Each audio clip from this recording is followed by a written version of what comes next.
What's up, YouTube? It is your boy JB, and we are here today with the review for Life After Lockup. This is season 3, episode number 26, I believe. And the episode was titled Truth Bombs, you guys. So, without further ado, let's go ahead and jump into this episode review, shall we? Alright, you guys, we're going to go ahead and get Brittany and Marcelino out of the way. So, you guys remember in the last episode, Brittany and Marcelino was still looking for her mom, Cindy. You guys remember he gave the woman $20 to get the room key for 15 minutes, I believe it was. So they went to the room, they opened the door. There was no Cindy in the room whatsoever. So, they're looking, now they're on this hunt to find Brittany's mother. I'm actually in agreement with Marcelino. I get where he's coming from. I get where he's coming from, and I get where Brittany's coming from. Brittany just wants to find her mother, alive and well. Marcelino is seeing a toll that this is taking on Brittany, and he's trying to protect his wife and his family. So I understand that as well. More so, I actually have to say somebody left a comment on I think my Bell Collector review. That's what I was looking at. So, but yeah, more so, I just think Marcelino wants to protect Brittany, his family, and honestly, when it comes down to Brittany, I do get her and her stance, but like I've been saying in past reviews, Cindy has to want the help. Like I said, you can lead a horse to water, but you can't make it drink, and that's the same thing with Cindy. You can want everything to be good and great for Cindy, but it ultimately comes down to Cindy wanting to be helped. So, at one point, Marcelino and Brittany did get frustrated with one another. So Brittany called her sister and asked her sister, has she heard from their mom? And she says, no, I haven't heard from her at all. So then they go back to the hotel. They sit there, the cops are coming, and they wonder if that's her mom, because they saw two crackheads fighting with each other. But it wasn't her mother. So her mom actually did show back up, and she said she was with her boyfriend. And Brittany's like, well, Mom, I think you should come home with us. So Cindy does agree to go home with them. And, on the way home, Brittany's just talking to her. And she's like, so did you, what happened? She says, I'll be honest with you, Brittany. She says, her feelings were hurt. Her feelings were hurt. And, she did go and look to score some pills, but she didn't get any pills. Do I believe that? Actually, in this scene, I actually will say I do believe that, because she doesn't look strung out like she has in past episodes. Because you know what? That high could have wore off. Because, they were looking for her from sun up to sundown. It was 1 a.m. when they finally was heading home. So that high could have wore off. So maybe I don't believe her. Because somebody said it best in my comment section last week. Brittany and Marcelino, at this point, they don't need this show. They need intervention for her mom. Because that's really what it is. But let's move on, you guys. All right, guys, let's go ahead and talk about Andrea and Lamar. This woman is batshit crazy. If batshit crazy was a person, it would be her. Like, I just don't get her. So, you guys remember in the last episode, she was telling Lamar to, actually she was telling the kids not to let Lamar into the house that night. So, in this episode, she's telling the kids to grab their things because they're going to a hotel room. And I'm just like, that makes no sense whatsoever. Oh, and if you guys noticed that my tongue was a little bit purple, that's because I was drinking a grape Powerade before I came on camera. Now, Tennyson, however, told Andrea he's not going with her. He's going to stay there with Lamar. And Andrea got in her feelings. It's like you're doing this to yourself. I don't know why you're getting so upset. You're making these kids pick between you and Lamar.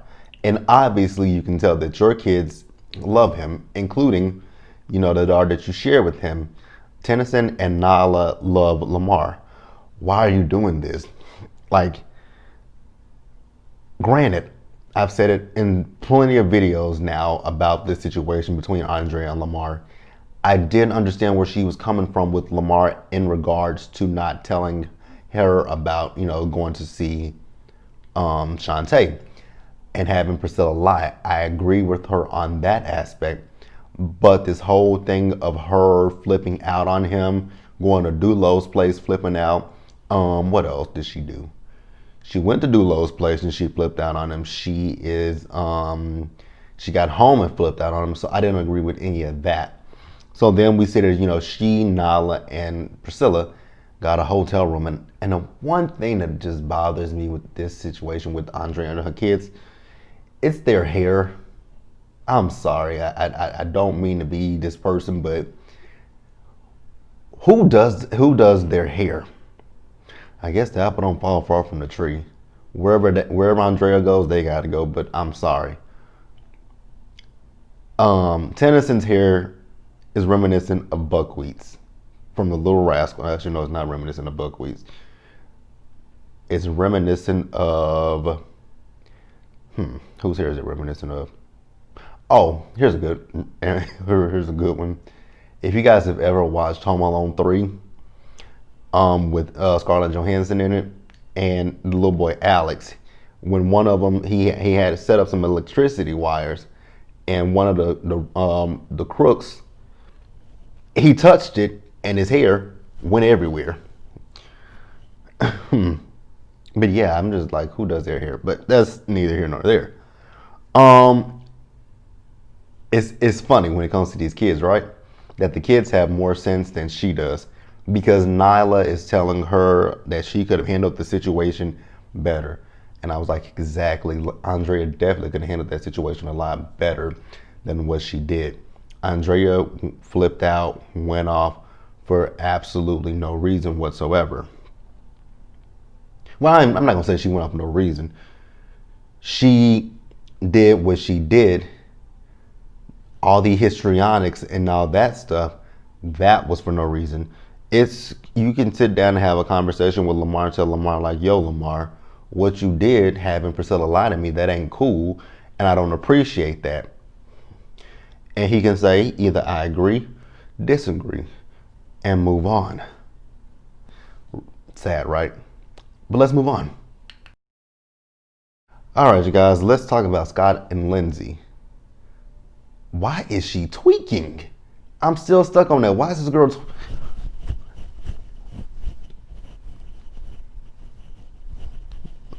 like she gonna jump out her skin? Like she just gonna jump out of, like that's just what she gives me. So Scott comes in, he tries to talk to her. Fuck you, is what she said. I'm like, and then she calls Terabelle. She was destroying that man's office. I'm like, girl, you do realize you can go back to jail for destroying property that's not yours, right? You know that's called vandalism. I just don't get her. Now she was throwing around some meds. I'm like, I hope that is, some Ritalin, whatever. You need some medication. Like, Lindsay is off her shit. So she goes outside to Scott, and in this instance, I was on Scott's side. Have you been fucking with any prostitutes lately? Have you been talking to any whores lately? He tells her, yeah, I met one in prison. I was like, good one, Scott. High five. Good one, because good one. And, he tells her she is out of her tree. I'm like, you think? He asked her, what does my office look like? I haven't been in your office, Scott. Go look for yourself. I'm just like, girl, it's just the fact that she is jumping out of her skin. Whatever drug she's on, she needs to stop. Because, she tweaks the entire time. I just don't get her. She literally be tweaking. I'm just like, what drugs are you on? So then she asks him about the delinquent bills. He tells her that those aren't delinquent. I'm like, okay, Scott. They said past due on there. So what are they? They sent it to the wrong house? Okay. So then she asks him about his financial situation. He tells her he's smart enough not to let her be able to, because she said she was looking for it. He says, well, I'm smart enough that I'll let you find it. I'm like, hey, there's something else we agree on. You might not be as dumb as you look, but you are.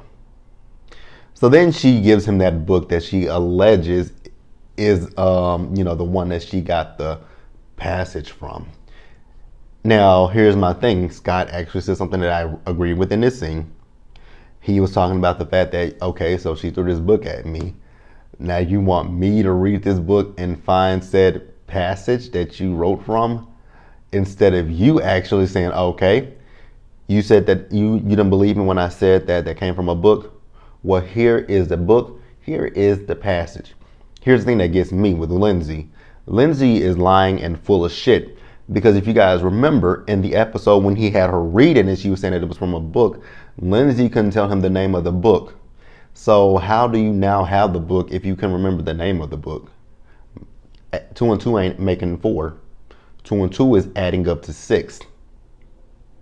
Because it's not making sense. But yeah, that's that for them, and let's move the fuck on. Alright, you guys, Destiny and Sean. Wasn't really much with these two. I know Destiny told this story to, gain some sympathy, but I just still don't have very much sympathy for her. But let's talk about her. So we see her with her mom and they're drinking. I don't know what the fuck that was that they were drinking. I know it was brown. So Destiny tells her, her mom asks her how, and she says she feels like everything is just crashing and crushing, She feels like everything is just crashing around her at this point with this case. So she tells her mom that basically she's just trying to keep the faith. So dumbass, he's back at home and he calls Destiny. Destiny, oh, excuse me, y'all, didn't mean to do that. She declines his phone call. So then her mom is begging her to turn herself in. Destiny's going back and forth about is she going to go to court? Is she not going to go to court? Who cares? Now, Destiny, I guess, trying to, make it make sense why she's worried about going to court besides the obvious. We found out that her uncle raped her as a kid, which is terrible. And, she says going to court reminds her of, being in the courtroom when she had to face her uncle. Now, that is a sad situation. You don't want to hear anybody that's been raped. And I'm not going to say anything bad about Destiny in this situation. I'm just going to say that, granted, I get, get being raped victim myself, but I didn't let that steer me down the wrong path. Like, I get that it's traumatic. I do get that part. I really do get that part. But not everyone that gets raped goes on a crime spree. So that's where I can't give her any credit.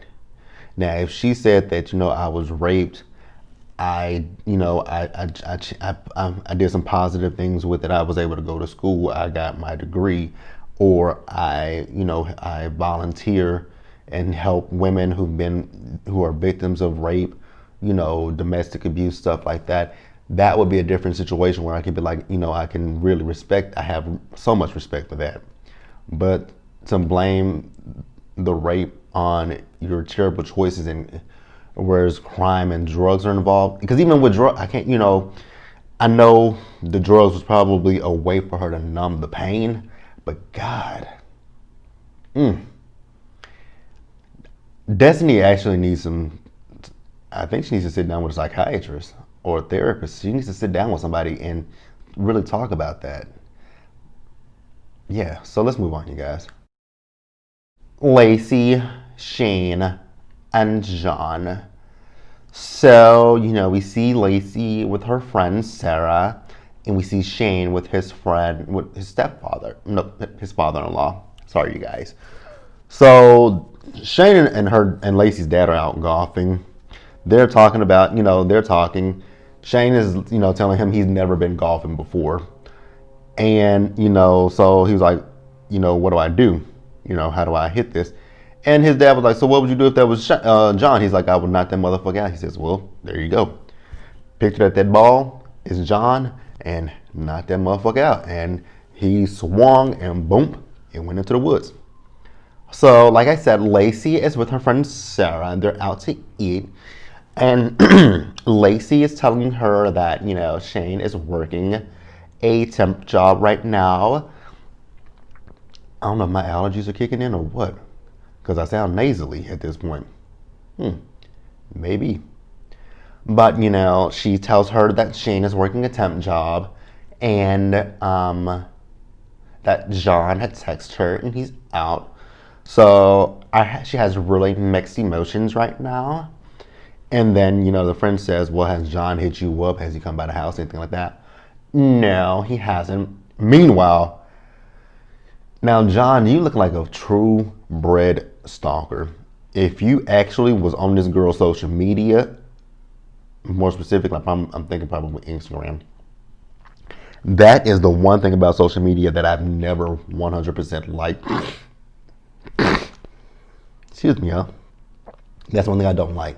Like, I'll tell my family in a heartbeat, do not tag me in something. Don't tag me where we are. I don't want nobody knowing because of shit like that. I don't want nobody showing up where I am.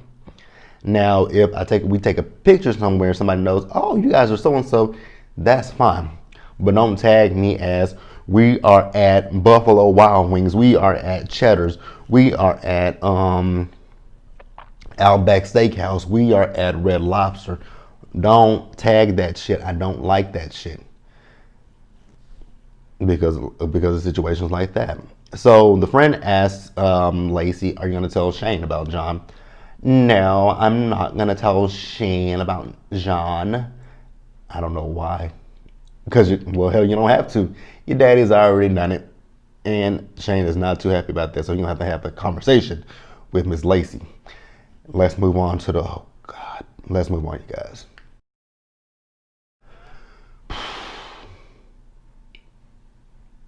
These two behind me. Where do I even start with these two? Where do I start with Michael and Sarah? So you guys remember in the last episode, Sarah got mad at Michael, walked out the room and left the baby in there with him.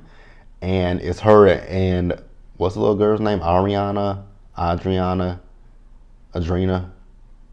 What's her name? Is it Ariana?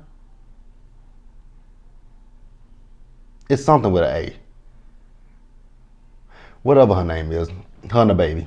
I ain't trying to be rude. I just can't think of what the child's name is right now. It's something with an A. Aviana. That's her name. Aviana.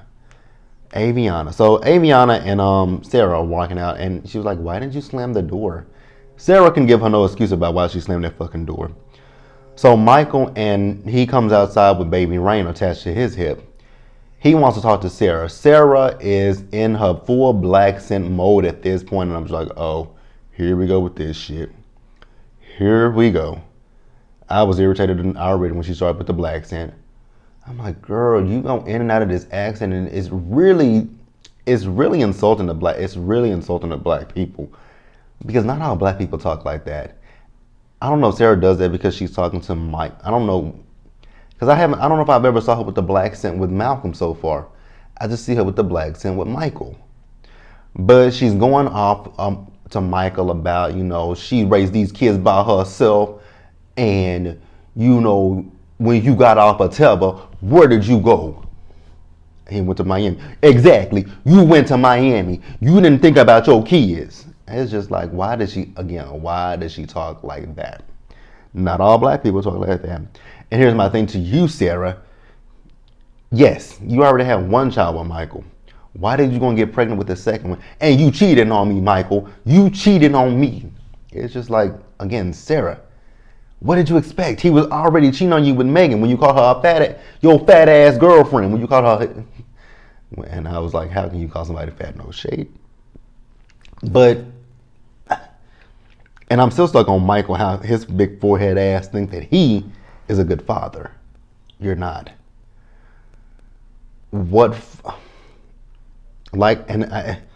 Sarah's point, when you got off of Tether, you did go to Miami and be with old ass Maria. which somebody in my comment section told me that he and old ass Maria are still fucking together. I don't know why. But they both are irritating as hell, to be quite honest with you. Sarah, I would feel an ounce of something for Sarah if she didn't get pregnant with baby Rain. If it was just Aviana, it would be one thing. I'd be like, okay, you learned your mistake the first time, but then you came back and repeated said mistake. He wasn't there when you. I don't know what the fuck. Maybe the dick is just that good. Who the fuck knows? But that's it, you guys, for Life After Lockup. They showed what's coming up later this season. Why are they bringing Christiana and John back? That was one couple I did not want to see again. Was Christiana and John. Oh God.